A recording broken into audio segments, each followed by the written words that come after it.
Hey guys, Yips here coming with a video, and this one is going to be about Empowered LifeTap. I want to highlight this ability or this talent because I think it's a really good passive talent. I know a lot of Warlocks probably don't like it because you have to LifeTap to keep it active, but honestly, as an Affliction Warlock, especially on single target, you do not have to worry about this. On multi-target, specifically for Mythic Plus, just make sure you're life-tapping after each pull and before each pull, and generally speaking, it will be up. If you get a weak aura, that would be great to track it, but I really think this is an ability to further increase your play in Mythic Plus, especially on Fortified and Teaming weeks. I highly recommend this ability. I've been using it a lot more in Mythic Plus. I think it's great. I think it's extremely powerful, and I want to talk about the many reasons why in this video.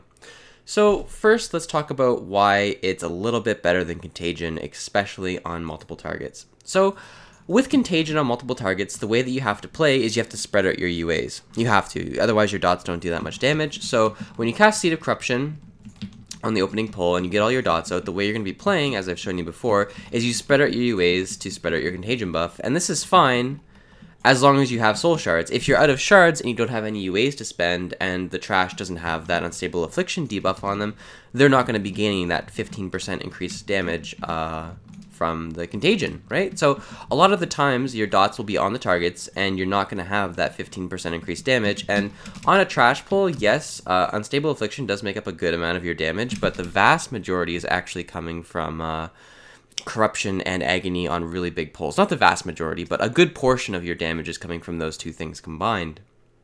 So it's really important to increase the damage of those abilities, and that's exactly what Empowered LifeTap does and allows you to do. It's always active. 10% increased damage is always active, so you're never losing out on that benefit. So when you're pulling, 7 to 8 mobs that there's just no way you could ever contagion them all, or even if you're pulling 4 to 5 and you're running out of shards, you're always gaining that 10% increased benefit on these monsters, and that's really, really big. You don't have to spread around your UAs, so people that don't like to, flick through targets that often, this helps you out. You can cast your UAs on one target instead, so you see here I'm just casting UA on one Rebellious Imp, and I'm getting the full benefit of the 10% increased damage. All you have to do is make sure you don't, put over 5 UAs on it, but this is a really, really, really powerful talent for multi-target for that reason. You don't have to spread out your UAs. That means you get to focus down important mobs now. So, for example, in Maw Souls, you could focus down a champion or focus down one of the healers.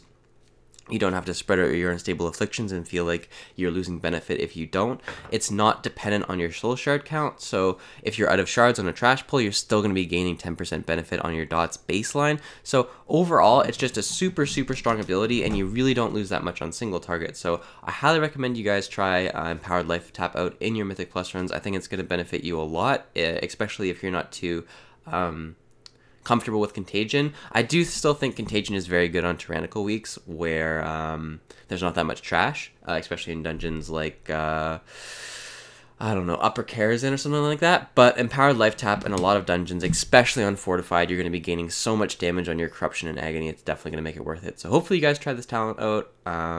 It's really, really strong. It's not too bad to keep up as an Affliction lock because you do spend a lot of mana. And yeah, thanks for watching, and hopefully this helped you out.